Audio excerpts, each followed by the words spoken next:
Imagine it. It's 2002, your favorite wall crawler finally finds his way to the big screen, and 2 movies later, you're left with a burning question. For 10 years. What really, and I mean really, happened after Spider-Man 3? Well, I answered that question about a year ago. And if you saw my first What If episode, well, then you know what happened. There was a lot of production error, but mainly it was the fan backlash of Spider-Man 3. But is that really the reason that it died out?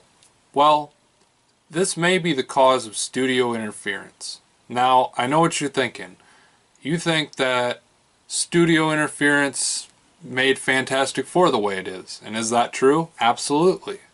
Studio interference ruined Fantastic Four. But we're not here to talk about Fantastic Four. We're here to talk about something else. Now, it's been a while since I've done a What If episode. A lot of people have been wondering, where have these been? What have you been thinking, and what are you doing?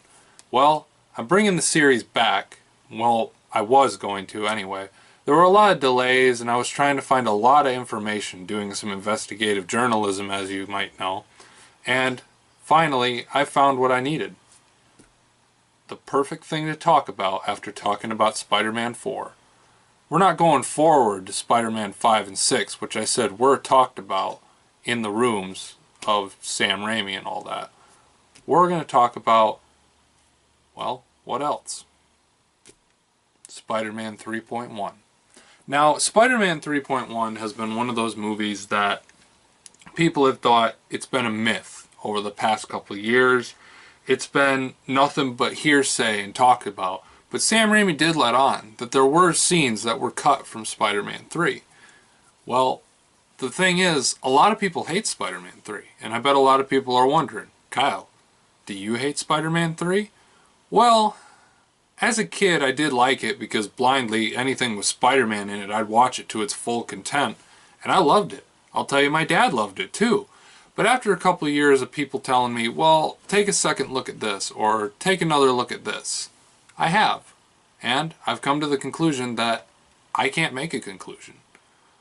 Honestly, it's a mixed bag for me. Are there good things in Spider-Man 3? Absolutely. There are amazing things in Spider-Man 3. More things than I can ever say are amazing in Spider-Man 3. But are there things that are bad? Well, of course. There's always things that are bad. And what is the worst thing in this movie? Well, I don't know. Maybe that 70s show Topher Grace is Venom. That's a big one. Or maybe we could say, I don't know, how about the fucking Saturday Night Fever walk? I don't have an explanation for that. But those are the two bad things I want to comment on. Because those are the two things that destroy this movie. But some people don't realize that this is the 7th highest grossing superhero movie of all time. I'm not joking. This is literally not a joke. I am telling you that this movie made more than Spider-Man 1, Spider-Man 2, and it made more than The Amazing Spider-Man and Spider-Man 2, Amazing Spider-Man 2. Here at home, like our domestic box office, it made more than both of those. Can you believe that? It made more than both of those movies. So really, it's not a box office bomb. So what's wrong with it? Well, if you check the tomato meter, maybe that's the problem. Nope, it's fresh. It's 64% last time I checked. But, and the fan one is even a little high too. A lot of people say fans are the real reason that Spider-Man 4 didn't get made. Well, looking back, I don't see a low fan score on Rotten Tomatoes either, or any other site for that matter. So what really happened here? Well, we could say it was studio interference with, you know, Saturday Night Fever and the bad Venom, but I think we really need to talk about what could have made it a little better. Now, there are a few moments where I think the movie is slow, could have used a few different things. I mean, don't get me wrong, I love the costume. Over there in the corner is a Spider-Man 3 poster. It's been hanging in the same spot since I was a kid in 2007. It has not moved once from my wall over there because I love the scenery. The church scene where he's just hanging over the church going like this is one of my favorite scenes in that entire movie because it's dark, it's gritty. It's the Spider-Man that we want, and it's the Spider-Man that we deserve. Now don't get me wrong, I love Marvel's Spider-Man right now, but to be honest, I don't really know what to say other than, well, I don't know, to be honest. It's got a few problems, to be honest, but I like it for what it is, and I don't like it for what it's not. But what are we going to talk about today, I bet you're thinking? We're going to talk about Spider-Man 3.1, and we're going to get off the subject of Spider-Man 4. Now, recently, there was a cut of Spider-Man 3 illegally released on Amazon Video. This is known as Spider-Man 3.1. It has a few cut scenes and a few extra deleted scenes that were actually in the movie. I'm here to show you a few of those. Now, there are a lot of scenes where people said, oh, this line changed or that line changed. I want you to know that I only used the scenes that I thought would have made an impact or a difference. I watched every different line, every different scene from Spider-Man 3.1, which, by the way, you cannot watch anymore because Amazon took it down and Sony took it down. Odds are this video is going to get taken down. Well, I'm doing it so you guys can see it, and I worked hard on it, so I hope you guys like it. Plus, it's a year in the making, so God, I hope you like it. But we're here to talk about this, and we're going to talk about it right now. Now, I'm going to put up each of the scenes that I thought would have made a difference. There are a few scenes, like I said, I did not add because I didn't think that one line would have made a big impact on the movie. I'd also like to thank Terminator All in Forever. Let me think of his name real quick. One sec, I got all the pictures here. Let's see what his name is. It's here somewhere, it's here somewhere, it's here somewhere. It's here somewhere. 1 second, everybody, 1 second. 1 second. I'm trying to thank the guy who actually came up with this information for me. It was a video on YouTube that I borrowed for this exact video, and I'd like to thank him. Oh, there it is. I'd like to thank Terminator Hope of the Future for coming up with these videos and this idea of Spider-Man and whatnot. So the first scene I'm gonna let you take a look at is the extended argument between Peter and Harry towards the end of the movie, right before the big fight.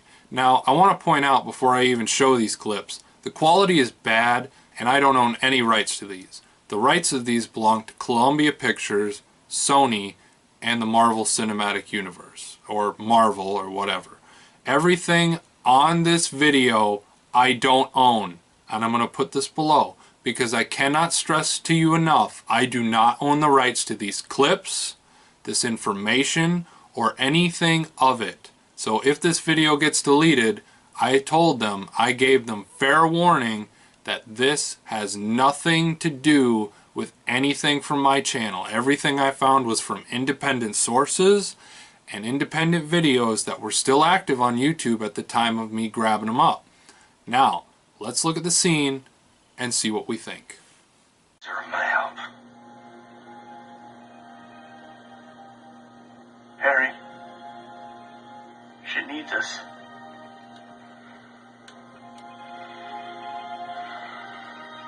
Get out.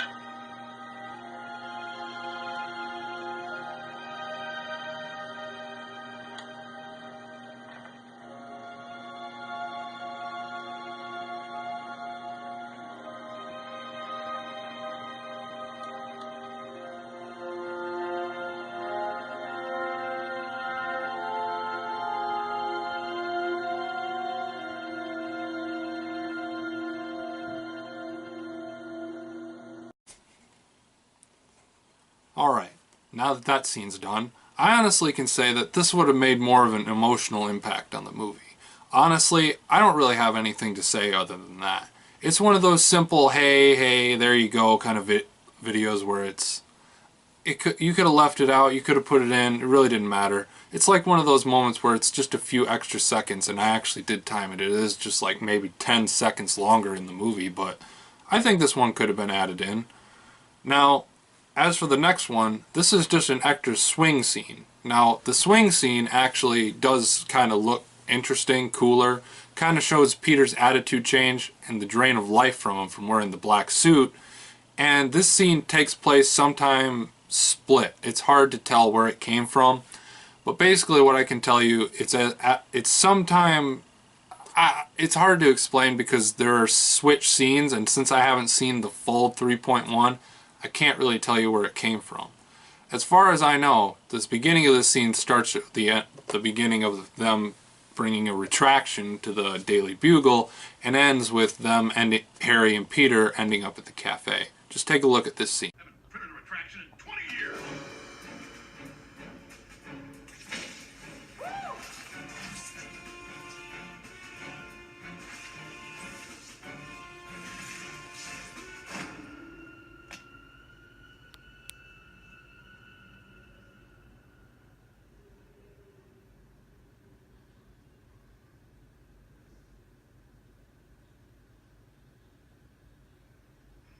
Well, I don't think that one really made much of a difference except for the fact that it made it look a little cooler. Now, to be honest, I really can't say much more than that. It was cool for what it was worth, but I don't really think it made much of an impact. Now, let's talk about this other scene here. Wait, I gotta fix my stuff. We're going to talk about the Sandman Castle scene.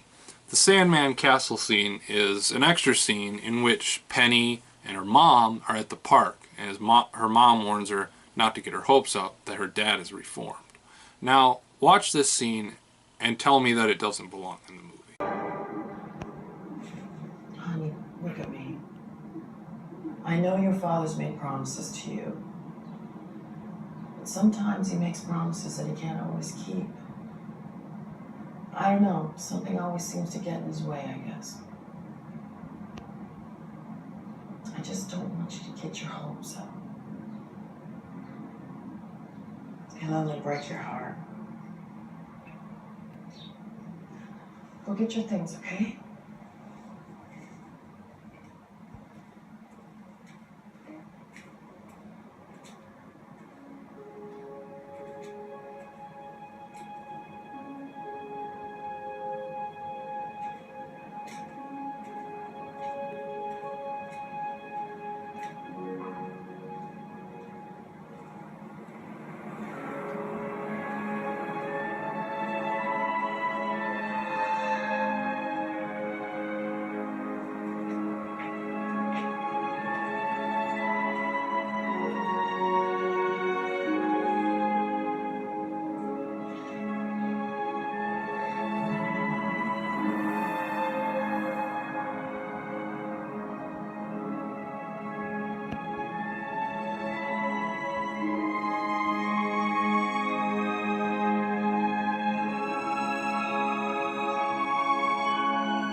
I swear to you,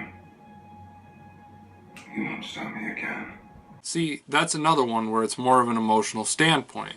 I feel like this could have been added to the movie. It was just that little bit of extra scenery to chew up. And honestly, I think it was a pretty good, solid one to have. Now, there's one last scene I have. I had another one, but for some reason it's not on my computer and I can't find it. So I'm just going to talk about this one real quick. This one was the kind of extended beginning to the fight scene between Harry and Peter after Peter found out that MJ broke up with him because, well, Harry threatened her. The only difference in the scene is what they say. Harry says, "Hey, took you long enough to get here," and he turns around and Peter's laying on the ottoman saying, "Yeah, well, blah, blah, blah," all this stuff. And he's like, "I'm really going to enjoy this," and then not as much as I enjoyed it when Mary Jane kissed me, blah, blah, blah, fight begins, you know, all that good stuff. Now this other scene here is from, I gotta figure out where this is from. My computer's kind of messing up. Now this isn't just an extended look at Venom. Now there was a different look to Venom in the actual movie, and it's when Peter finally goes home wearing the black suit, I believe it's after he had the confrontation with his landlord, that there was a different look in the mirror. As he was looking in the mirror, seeing how the suit was sticking out, you see a quick look at Venom as how he would look on Peter if Peter became consumed by the Venom, which he did not. So take a look at this scene.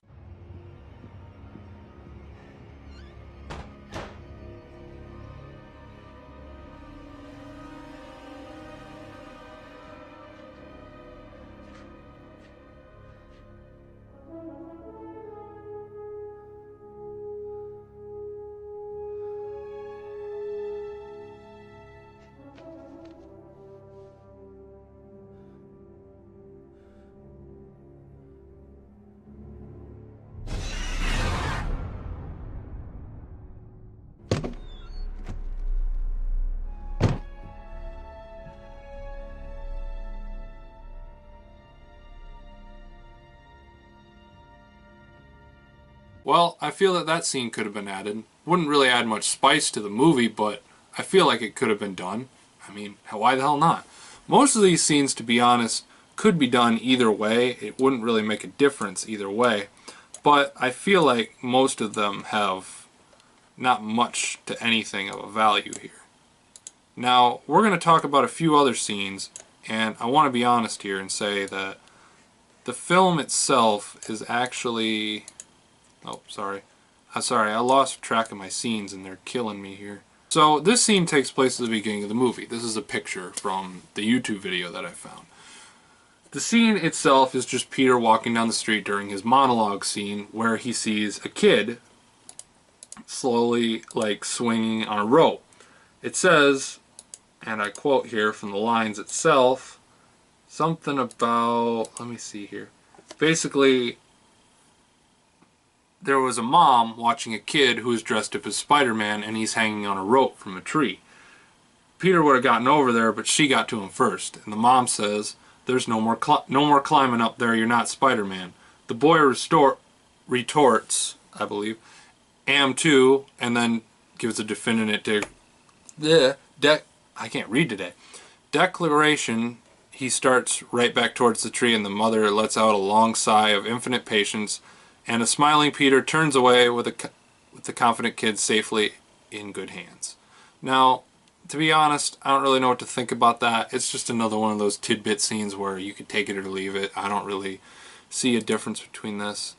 Now, this is an extended bit of the robbery scene here. This one is just an extra picture of Sandman looking at money and then looking at his arm, how it's changed and whatnot. Nothing much different there, but whatever. Alright, the next scene after that is actually a scene where Flint Marko objectively attacks a doctor who is supposed to be taking care of his daughter and says, "I need her taken care of now. I don't have any money, but you're going to take care of her now," thinking that threatening is going to help him save his daughter. But in hindsight, it's really not. Sorry, everything's out of order. Sorry, I gotta fix all this.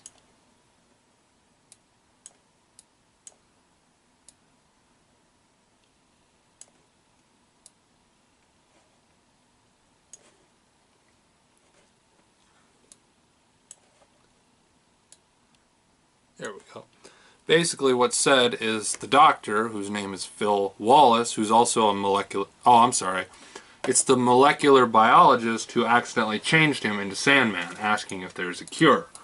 And there's not much to go on much after that, but yeah, that's basically the gist of it there. And now comes the next scene where it's an extended fight between the black suit Spider-Man and Sandman.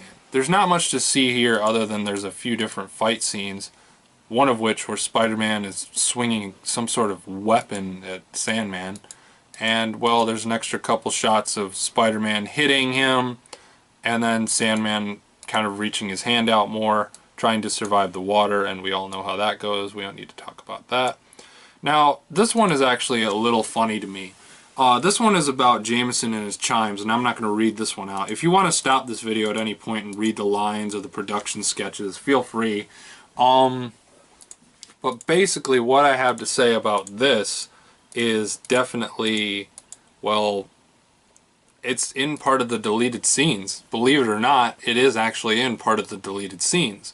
The film itself is actually in the deleted scene. Sorry, not the film. The scene for this, the chimes, actually has a small part in the bloopers in the movie. If you look at the blooper features on your DVD, you'll actually find out that this scene was in the movie at some point, but was probably taken out during final cut and final production. Now the next scene after this is a scene where Eddie goes to Gwen's house and, well, she goes to visit him and she breaks up with him. We kind of did miss that, and I think this scene would have helped out a little bit. It seemed like Eddie was a little too into the Gwen, and Gwen really wasn't into him.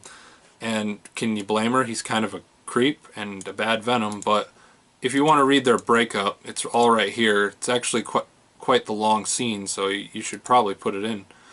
And there's the next scene is actually an alternate scene where Topher Grace meets Sandman, and it's them, like, well, the best way to say it is he comes up to him as Topher Grace and says, hey, I need you to help me take down Spider-Man. There's a few little snippets of Sam Raimi and Sandman sitting together, as well as Penny playing with the sandcastle, and as well as Sandman kind of just standing in an angry glance, as well as a production drawing of Penny playing with the sandcastle, which is actually pretty cool. And well drawn, especially by, I don't know who it's by.